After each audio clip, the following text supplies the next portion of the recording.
সব চেষ্টা ব্যর্থ, চলে গেলেন সাবেক প্রধানমন্ত্রী খালেদা জিয়ার শেষ মুহূর্তে তারেক রহমান সহ যারা পাশে ছিলেন।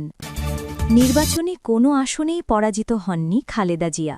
শুনছিলেন শিরোনাম, এইবার বিস্তারিত। বিএনপির চেয়ারপারসন ও সাবেক প্রধানমন্ত্রী খালেদা জিয়া আর নেই। ইন্না লিল্লাহি ওয়া ইন্না ইলাইহি রাজিউন। দলের স্থায়ী কমিটির সদস্য সালাউদ্দিন আহমেদ আজ মঙ্গলবার সকাল ৭:১৫টার দিকে গণমাধ্যমকে জানান, বিএনপির ভারপ্রাপ্ত চেয়ারম্যান তারেক রহমান তাকে জানিয়েছেন আম্মা আর নেই। এর আগে বেগম খালেদা জিয়ার মৃত্যু সংবাদটি নিশ্চিত করেন বেগম খালেদা জিয়ার ব্যক্তিগত চিকিৎসক ও বিএনপির জাতীয় স্থায়ী কমিটির সদস্য অধ্যাপক ডাক্তার AZM জাহিদ হোসেন।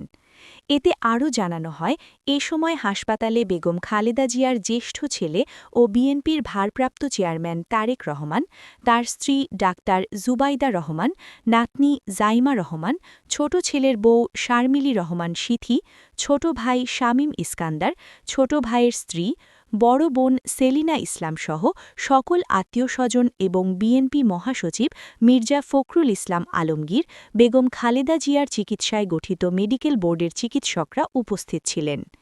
এদিকে খালেদা জিয়ার জানাজা আগামীকাল বুধবার রাজধানীর মানিক মিয়া অ্যাভিনিউতে হতে পারে বলে জানিয়েছেন দলের স্থায়ী কমিটির সদস্য সালাউদ্দিন আহমেদ। গত ২৩ নভেম্বর থেকে রাজধানীর এভারকেয়ার হাসপাতালে চিকিৎসাধীন ছিলেন খালেদা জিয়া। আইসিইউতে চিকিৎসাধীন খালেদা জিয়ার অবস্থা অত্যন্ত জটিল এবং তিনি সংকটময় মুহূর্ত পার করছিলেন বলে তার ব্যক্তিগত চিকিৎসক দলের স্থায়ী কমিটির সদস্য ডাক্তার AZM জাহিদ হোসেন জানিয়েছিলেন। দেশের প্রথম নারী প্রধানমন্ত্রী বিএনপি চেয়ারপারসন খালেদা জিয়া মারা গেছেন। তার বয়স হয়েছিল ৭৯ বছর। মঙ্গলবার ৩০ ডিসেম্বর ভোর ৬টায় ঢাকার এভারকেয়ার হাসপাতালে চিকিৎসাধীন অবস্থায় তার মৃত্যু হয় বলে তার ব্যক্তিগত চিকিৎসক অধ্যাপক AZM জাহিদ হোসেন জানিয়েছেন। খালেদা জিয়ার ছেলে তারেক রহমান, তারেকের স্ত্রী জুবাইদা রহমান, মেয়ে জাইমা রহমান, খালেদা জিয়ার প্রয়াত ছেলে আরাফাত রহমান কোকোর স্ত্রী সৈয়দা শামিলা রহমান, ২ মেয়ে জাহিয়া রহমান, জাফিয়া রহমান, খালেদা জিয়ার ছোট ভাই শামীম এসকান্দার, তার স্ত্রী কানিজ ফাতেমা, প্রয়াত সাইদ এসকান্দারের স্ত্রী নাসরিন এসকান্দার, খালেদা জিয়ার মেজ বোন সেলিনা ইসলাম সহ পরিবারের সদস্যরা এবং বিএনপি মহাসচিব মির্জা ফখরুল ইসলাম আলমগীর এ সময় হাসপাতালে ছিলেন।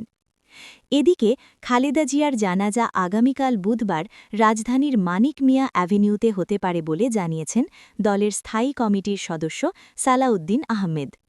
খালেদা জিয়ার দীর্ঘদিন ধরে নানা অসুস্থতা ছিল। মুক্তি পাওয়ার পর চলতি বছর ৭ জানুয়ারি লন্ডনে খালেদা জিয়াকে চিকিৎসা দেওয়া হয়েছিল। তার স্বাস্থ্যের অনেকটা উন্নতি হয়েছিল। তবে নানা রোগে জটিলতা ও শরীর মনে ধকল সহ্য করে তিনি দুর্বল হয়ে পড়েছিলেন। বয়সও ছিল প্রতিকূল। প্রায়ই গুরুতর অসুস্থ হয়ে পড়তেন। হাসপাতালে ভর্তি করানো হতো। বিএনপির চেয়ারপারসন ও সাবেক প্রধানমন্ত্রী বেগম খালেদা জিয়া বাংলাদেশের সংসদীয় নির্বাচনে একটি অনন্য রেকর্ড গড়েছেন। তিনি যে আসনেই প্রতিদ্বন্দ্বিতা করেছেন সেখানেই বিজয়ী হয়েছেন। ১৯৯১ থেকে ২০০১ সালের সাধারণ নির্বাচনে তিনি ৫টি করে আসনে প্রার্থী হয়ে জয় পান। ২০০৮ সালের নির্বাচনে তিনি ৩টি আসনে প্রতিদ্বন্দ্বিতা করে সবগুলোতেই বিজয়ী হন। ১৯৯১ সালের নির্বাচনে তিনি বগুড়া ৬, বগুড়া ৭, ফেনী ১, লক্ষ্মীপুর ২ এবং চট্টগ্রাম ১ আসনে প্রতিদ্বন্দ্বিতা করেন। ৫টিতেই জয় শেষে তিনি ফেনী ১ আসনটি রেখে বাকি ৪টি আসন ছাড়েন। ১৯৯৬ সালের নির্বাচনে তিনি বগুড়া ৬, বগুড়া ৭, ফেনী ১, লক্ষ্মীপুর ২ এবং চট্টগ্রাম ১ আসনে লড়েন। সব আসনে বিজয়ের পর তিনি ফেনী ১ আসনটি নিজের জন্য রাখেন। ২০০১ সালের নির্বাচনে তিনি বগুড়া ৬, বগুড়া ৭, ফেনী ১, লক্ষ্মীপুর ২ এবং চট্টগ্রাম ১ আসনে প্রতিদ্বন্দ্বিতা করেন। সবগুলো আসনে বিজয়ী হয়ে শেষ পর্যন্ত বগুড়া ৬ আসনটি প্রতিনিধিত্ব করার সিদ্ধান্ত নেন। ২০০৮ সালের নির্বাচনে তিনি বগুড়া ৬, বগুড়া ৭ এবং ফেনী ১ আসনে প্রতিদ্বন্দ্বিতা করেন। তিনটিতেই জয় পেয়ে তিনি ফেনী ১ আসনটি রাখেন।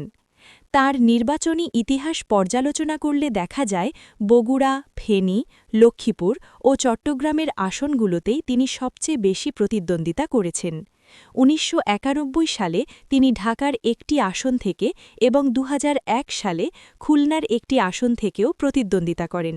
নির্বাচনের ফলাফলে দেখা যায় শুধু জিতেছেনই তা নয়, প্রতিদ্বন্দ্বী প্রার্থীদের সঙ্গে তার ভোটের ব্যবধানও ছিল উল্লেখযোগ্য। ক্ষমতায় থাকাকালে খালেদা জিয়ার সরকার বাধ্যতামূলক বিনামূল্যে প্রাথমিক শিক্ষা, মেয়েদের জন্য দশম শ্রেণী পর্যন্ত বিনামূল্যে শিক্ষা, ছাত্রীদের উপবৃত্তি এবং শিক্ষা কার্যক্রমে খাদ্য সহায়তা চালুর মতো উদ্যোগ নেয়।